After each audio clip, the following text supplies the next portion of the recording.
semuanya Bu ya. Nah, untuk lulus itu gampang sekali Ibu dan Bapak. Untuk lulus itu gampang sekali. Mungkin dulu belum pernah diberikan trik untuk lulus soalnya. Nah, ada papan tulisnya, boleh kelihatan nggak ya? Bukan saya tulisannya Pak. Saya memang tebel Pak. Dulu sih saya tipis, dirusak suami saya nih jadi segini nih Pak.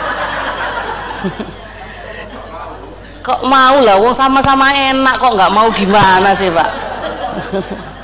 Ini nanti saya butuh kertasnya agak banyak ya, boleh di agak sini, boleh ya? Order aja. Kelihatankah di belakang? Ya udah, nanti sebenarnya banyak nulis sih, sebenarnya mendengarkan saya nanti Bapak Ibu bisa ini, bisa apa namanya, ngerti apa sih yang harus ditulis, mana yang harus ditandain gitu. Nah, saya ingin memberikan trik untuk mengerjakan, untuk lulus dulu aja. Sorry. Ya. Yang pertama, besok Bapak Ibu akan dihadapkan dengan 90 soal. Betul ya? Waktunya berapa lama Bapak Ibu? 2 jam ya. 2 jam ini waktu yang sangat lama kalau sudah terbiasa mengerjakan soal. Kalau sudah ngerti gimana, itu 2 jam itu waktu yang sangat cukup untuk menyelesaikan tantangan ini. Tetapi menjadi sangat singkat ketika kita tidak ngerti strategi mengerjakannya. Begitu nomor 1, lihat catatan. Begitu lihat catatan, bukunya banyak. Begitu modulnya banyak, tulisannya kecil-kecil lagi. Ini nggak ada yang lebih kecil lagi Pak bukunya Pak. Kecil banget ya Pak ya. Ya udahlah, nggak apa-apa, dianggapnya kita umur 25-an gitu ya.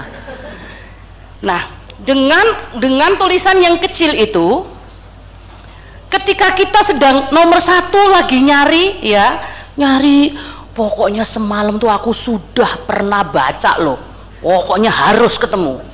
Begitu bapak-bapak itu Bu, nggak bisa ditahan kalau lagi pingin Bu, pingin lihat tadi loh Pak, kalau nggak ketemu pusing saya, harus ketemu gitu. Nah ini bahaya. Kenapa? Biasanya menit sewaktunya itu yang kedodoran ya, sehingga apa tahu loh, sudah 1 jam saya baru mengerjakan 20, udah langsung panik sudah. Kalau panik menyerang sudah, logikanya sudah amblas sudah ya. Jadi saran saya, kita banyak latihan. Jika berkenan, ujiannya kapan sih Pak? Besok. Kenapa nggak dulu saya dikasihkan? Nggak, maksud saya butuh kontak personnya Ibu dan Bapak. Kita adakan e-learning sebenarnya. Ini kan saya juga lagi e-learning dengan teman-teman di UPN ya, sehingga soal saya beri, kemudian jawaban saya berikan gitu. Yang nggak ngerti apa yuk dibahas, itu kita udah e-learning. Tapi nggak apa-apa juga sih, nanti saya butuh nomor WA-nya juga nggak apa-apa, nanti kita bikin grup. Ini ternyata se-Indonesia ya. Nah, dari se-Indonesia, oh berarti dari Maluku Utara juga ada? Ada. Maluku Utara boleh tunjuk tangan? Maluku. Oh, Ambon. Oh, Ambon ada. Ambon saya sering juga ke sana. Oke, jadi nanti silahkan, ada panitia, ada 1 kertas begitu atau berapa kertas, biar nanti keliling. Saya minta nomor WA-nya aja. Nanti kita bikin grup. Kalau di WA itu 100-an masih bisa ya? Atau Telegram? 150. Grupnya sudah ada. Ya udah, saya tinggal dimasukin aja. Nanti kita akan membahas masalah-masalah, jika ada masalah dari Papua, supaya apa? Papua salah, Sulawesi Barat nggak salah.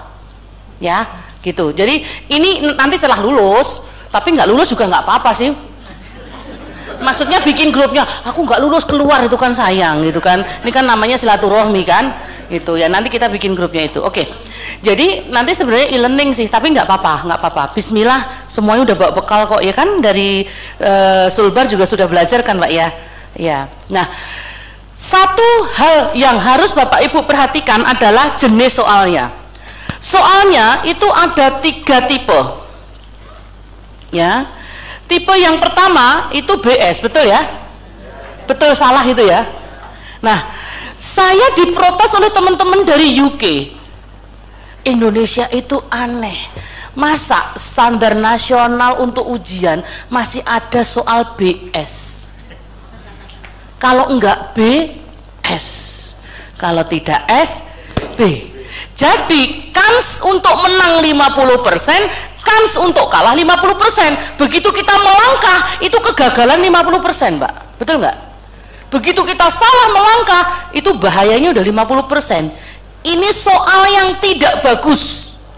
Ya, padahal ada 25 soal, betul nggak? Ada 25 soal. Jika Bapak Ibu menjawab dengan tepat, saya nggak pernah ngomong menjawab dengan benar, maka poinnya 2, nanti Bapak Ibu B semua. Lah Ibu itu tadi katanya poinnya itu dapat 2 kalau jawabnya benar. Lah saya jawab benar semua gitu. Saya nggak pernah ngomong loh ya.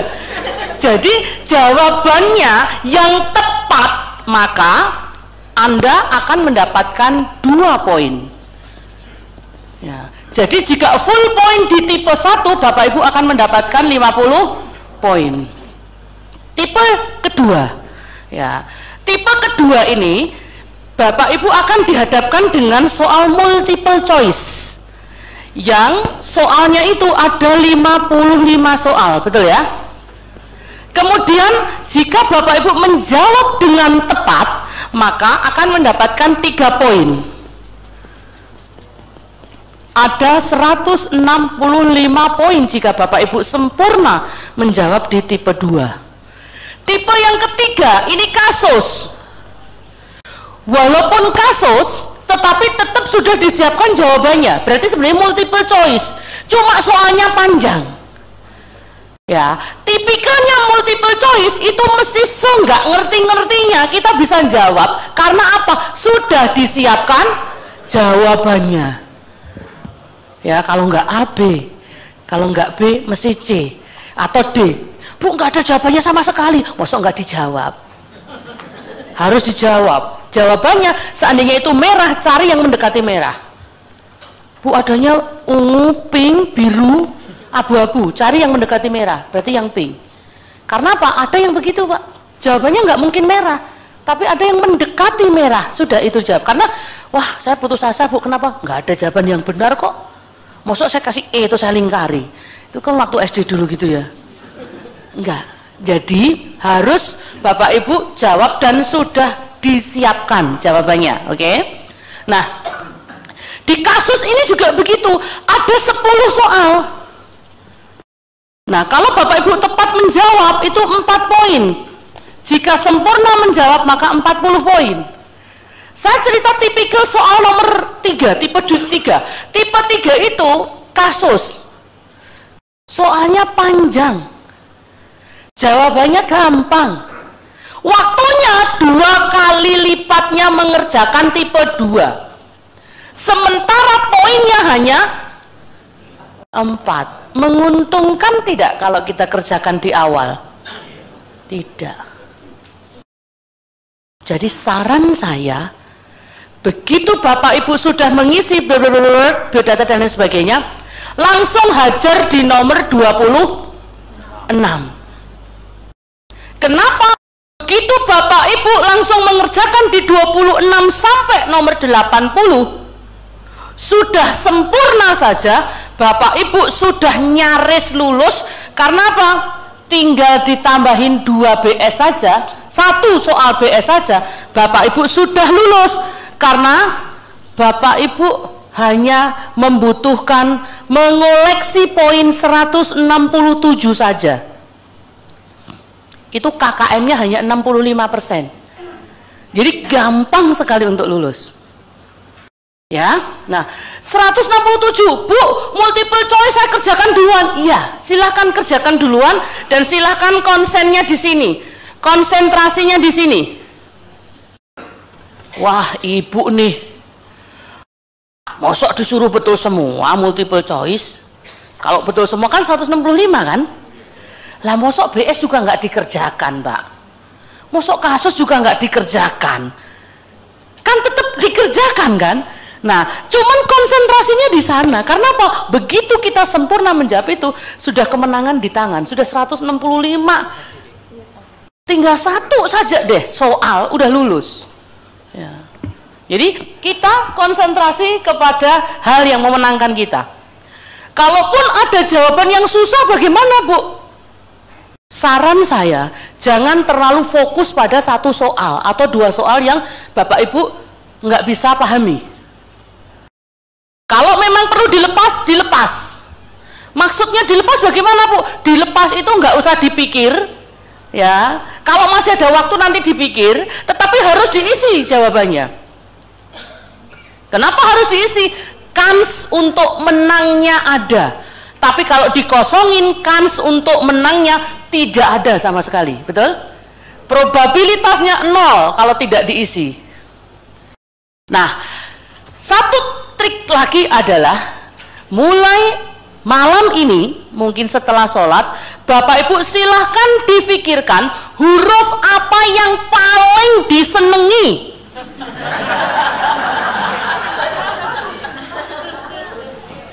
Ya, setelah berdoa kok terbayang-bayang huruf A terus ya Bu ya saya ya. Ya sudah, simpan itu baik-baik, jangan dikasih tahu teman sebangkunya, karena itu menjadi aji-aji pamungkasnya Ibu dan Bapak.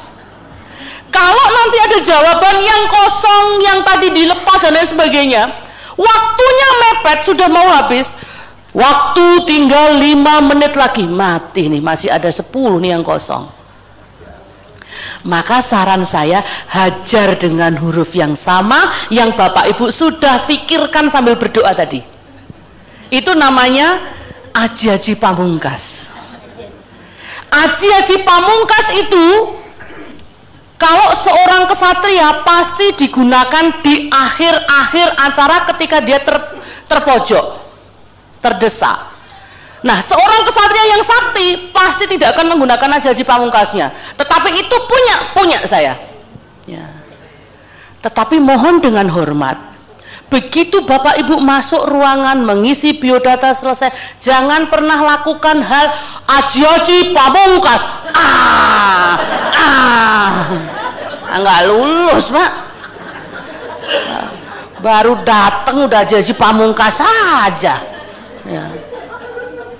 Jadi itu untuk terakhir saja. Itu pun kalau sakti, Bapak Ibu sakti, waktunya cukup, nggak mungkin keluar ke huruf A-nya. Ya, Bu, kalau BS gimana Bu aji-aji pamungkasnya? S. Saran saya S aji-aji pamungkasnya untuk BS. Kenapa? Tipikalnya si pembuat, psikologinya si pembuat soal itu gimana caranya memuluskan sebuah kalimat, tetapi itu sebenarnya salah gitu loh. Ya. Ya, nafsunya begitu Pak. Wah, biar kelihatan bener, tapi ada salahnya tuh di situ gitu. Jadi kalau Bapak Ibu ragu, nanti S.